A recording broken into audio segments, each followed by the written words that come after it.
Parce que l'évasion n'est pas toujours synonyme d'éloignement et d'isolement de la civilisation, je suis parti de chez moi à Dijon pour rejoindre le Puy-en-Velay et circuler sur et au plus près de la voie du Puy.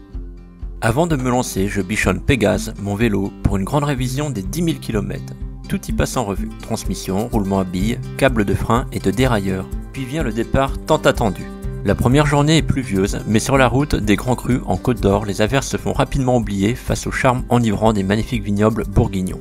Avec ici le château de Clos-Vougeot, chef d'ordre de la confrérie des chevaliers du Tastevin. Ou encore la traversée de domaines renommés, tels que Montrachet dont une bouteille de Grand Cru s'estime à plusieurs centaines d'euros. Et voilà, avec une véloroute toujours très bien signalée, et les vignes.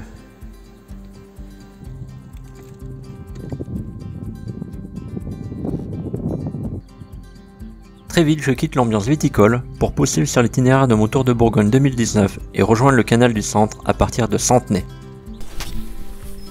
Je suis parti du camping de Centenay et la chance me sourit parce qu'il ne pleut plus. Juste au moment de partir, ça s'est arrêté. Et aujourd'hui, Météo France annonce seulement 3 à 5 mm de pluie. Donc une très belle journée en perspective.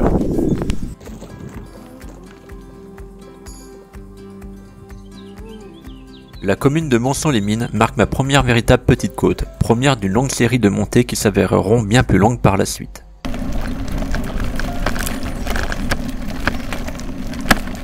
À l'abri dans ma tente, parce que pour changer, il pleut. Et ce qui est bien au moins quand la tente est petite, c'est que tout est à portée de main, j'ai juste à tendre le bras et c'est là. Petite astuce, lorsqu'il pleut plusieurs jours d'affilée, je sépare la chambre sèche et le double toit mouillé de ma tente avant de les ranger. Ainsi le soir je peux à nouveau dormir au sec. Et l'absence de chambre libère un grand volume pour déjeuner comme à la maison. Je suis à Paray-Monial, donc charmante petite commune. Je quitte le canal du Centre qui me mène dans la continuité du Tour de Bourgogne en direction donc, de Digoin, comme on peut le voir. Et personnellement donc je prends Saint-Yan pour rejoindre la Vélo-Loire qui n'est pas la Loire à vélo. Finalement, pour pas avoir trop froid, j'ai pédalé en mangeant mon jambon et mes œufs durs. Et là, la récompense, première rencontre avec la Loire. J'immortalise le moment car pour la première fois, je double un congénère avec une maison sur le dos. Je suis bien content d'avoir plié ma chambre à part parce que sans surprise, la tente est toute mouillée. Tiens, il ne pleut plus, j'en profite, ça faisait longtemps. Et me voilà déjà à Roanne. Un avantage du vélo, c'est d'être rarement de façon prolongée dans des endroits isolés. Ainsi, je peux m'acheter quotidiennement ma ration journalière, ce qui limite grandement le poids à porter. En prime, je peux manger frais, et même des fruits, comme cette banane. Et oui, vous ne rêvez pas, je suis dans un cimetière, lieu souvent muni d'un robinet, fort pratique pour remplir mes gourdes d'eau. Je viens de m'improviser un chemin, bon c'est assez vallonné, mais par contre j'aurais voulu le planifier, j'aurais pas fait mieux, parce que franchement, c'est super chouette. Mais qu'est-ce que c'est beau quand même, Enfin un bivouac où il ne pleut pas. J'en profite pour faire sécher mon linge partout où je peux, nettoyer ma chaîne, et le meilleur pour la fin, apprécier le moment présent avec un magnifique coucher de soleil sur la Loire. Le château de la Roche, et on peut voir que la Loire est quand même relativement encaissée. Ça change des sections plus en aval ou à travers des grandes plaines. Profil altimétrique typique de mes journées, montée-descente. J'ai l'impression que casser le mouvement de pédalage de temps à autre soulage la douleur de mon genou lorsqu'il me lance de trop. Donc lorsque la douleur se fait sentir un peu plus intensément, je pousse mon vélo sur quelques dizaines de mètres. La foule sans doute a un mauvais réglage du vélo lors de la révision générale avant le départ, mais aussi à une reprise post-confinement un peu brutale que j'essaie de contrecarrer à coups de cataplasme et d'étirement. Je suis dans la dernière ligne droite jusqu'au Puy-en-Velay, environ 80 km, et ça a changé d'ambiance assez champêtre. 8 degrés pour un après-midi du mois de mai, décidément la météo est bien capricieuse. À défaut de pouvoir me sécher et me réchauffer, je soigne mon moral à coups de chocolat. À mesure que je remonte la Loire, elle s'encaisse toujours davantage, si bien que fleuve, murs de soutènement, routes et voies ferrées se côtoient dans un espace restreint qui me mène jusqu'au Puy-en-Velay. Comme mon genou me fait encore mal, je m'accorde une journée de repos pour fêter mon anniversaire et me rendre sur l'un des 2 pitons volcaniques du Puy-en-Velay. Au sommet, une église romane a été érigée. Doux, méditatif, j'observe une ville bien plus grande que je me l'étais imaginé. Il est temps de poursuivre mon voyage sur et au plus près de la voie du Puy, selon la praticabilité du chemin à vélo. Une chibole passée, j'amorce une côte de 600 mètres de dénivelé, histoire de me mettre dans l'ambiance. Hormis l'achat du topo guide, je n'ai pas préparé l'itinéraire. Il y a beaucoup plus de dénivelé que je l'avais pensé. Et les chemins de terre et de cailloux que j'emprunte régulièrement ralentissent mon avancée. Dans ces conditions-là, je n'avance vraiment pas très vite, mais ça met du piment au voyage.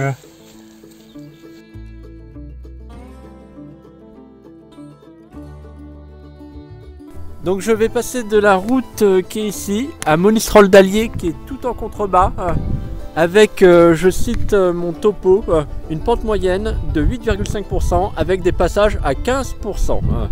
Sans perdre de vue qu'une fois dans la vallée, il faudra ensuite remonter une constante tout au long du trajet. Et ben au moins comme ça on est fixé. 4 degrés, mes doigts se plaignent. J'improvise donc des gants avec ma deuxième paire de chaussettes à peu près sèches. Le soir, lors de mon installation, les premiers signes d'usure de ma tente apparaissent avec la case d'un arceau. Il faut dire qu'elle n'en est pas à sa première itinérance. Et comme j'aime à le penser, le bivouac c'est en quelque sorte le sport après le sport. Mais quelle récompense de ne pas m'enfermer entre 4 murs et de pouvoir prolonger la journée au contact des éléments de la nature. La bête du Gévaudan! Gare à l'endroit où je plante ma tente fraîchement réparée ce soir. La commune de Sogg traversée, je ne traîne pas. Je poursuis ma route pour m'éloigner de la bête.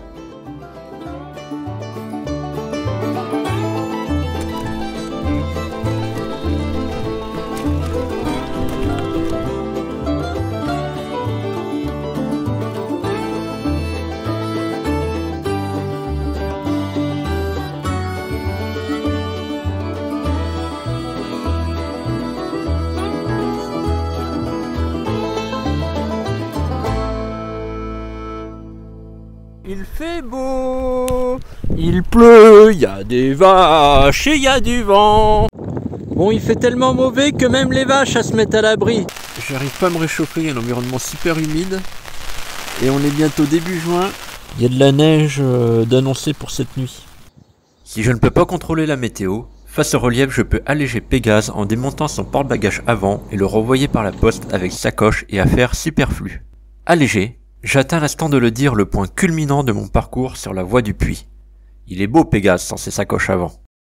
J'amorce la descente du plateau d'Aubrac avec 1000 mètres de dénivelé négatif dans la journée. Que du bonheur, ou presque, comme si à mon habitude je n'avais pas préféré les chemins à la route bitumée. Mais finalement, la clé de la spiritualité, religieuse ou non, n'est-elle pas dans le déplacement de soi? Pour ma part, je ressens que sortir de ma zone de confort me fait sentir vivant. Perception propice à un chemin intérieur ponctué de nouveaux horizons. Ce voyage me permet de toucher du bout du doigt une France du centre qui m'est méconnue. Les villages sont clairsemés et tant de par leur taille restreinte que de par leur architecture en pierre sèche, ils me semblent en harmonie avec leur environnement naturel, concrétisation du savoir de nos anciens. Après avoir traversé Espalion, j'arrive à Conques, point d'étape important pour de nombreux randonneurs et touristes. Descente vers Figeac, les patins de frein vont chauffer. Panneau typique à l'attention des automobilistes à l'approche de Compostelle. Et là, mon itinéraire n'est pas passionnant. Parce que depuis hier, donc depuis Sonc, je fais essentiellement des fonds de vallée. D'abord le fond de vallée du Dourdou, après le fond de vallée le Lot, et maintenant le Célé, donc je ne suis plus en hauteur. Mais heureusement, je traverse des lieux empreints d'histoire, chefs-d'œuvre architecturaux dont la taille et le raffinement témoignent de la dévotion de nos anciens, et parfois même d'une certaine prospérité économique des moines.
Il n'est pas encore midi, mais j'ai fait comme d'habitude à peu près mes 600 mètres de dénivelé. Et là j'ai un problème parce que d'un seul coup, j'ai un paysage où quasiment tout est plat. Et j'ai pas vu ça depuis très longtemps. Et heureusement, les Landes recèlent de ces petits secrets. Je passe d'un seul coup de ces étendues au soleil en ligne droite à des petits espaces boisés fort agréables. Et même un peu boueux. J'ai quitté les Landes et me voilà dans les Pyrénées-Orientales. Ça reprend un petit peu de relief. Ma dernière journée se parcourt essentiellement sur une route circulée sous la pluie. Puis m'y voilà enfin, Saint-Jean-Pied-de-Port! Petite récompense, avec les averses, les rues sont vidées de leurs visiteurs. Fort pratique, je rejoins la petite gare de Saint-Jean-Pied-de-Port et sur le chemin du retour, Pégase se fait des copains dans le train avant de nous offrir une petite traversée de Paris pour changer de gare. De ce voyage, je garderai avant tout en mémoire la beauté des paysages, des villages pleins de charme, des édifices remarquables, des lieux empreints d'histoire et de belles rencontres, plutôt que les 1500 km parcourus, les milliers de mètres de dénivelé grimpés, la vingtaine de jours et nuits passés au grand air. C'est cette ambiance que j'ai tenté de transmettre avec ce film, et peut-être aurez-vous aussi ressenti ce sentiment d'évasion qui m'a fait tant vibrer à travers l'ambiance des milieux traversés. Vignes, fleuves, montagnes, villages, monuments, forêts, pour ne citer que. Avec Pégase, nous poursuivrons prochainement la route en Espagne, mais d'ici là, sur ma page Facebook et ma chaîne YouTube 72 rayons d'espoir contre la maladie de Crohn, j'ai d'autres voyages itinérants à partager avec vous, à pied, à vélo, en kayak, avec la tente dans la neige. Merci et à bientôt pour de nouvelles aventures.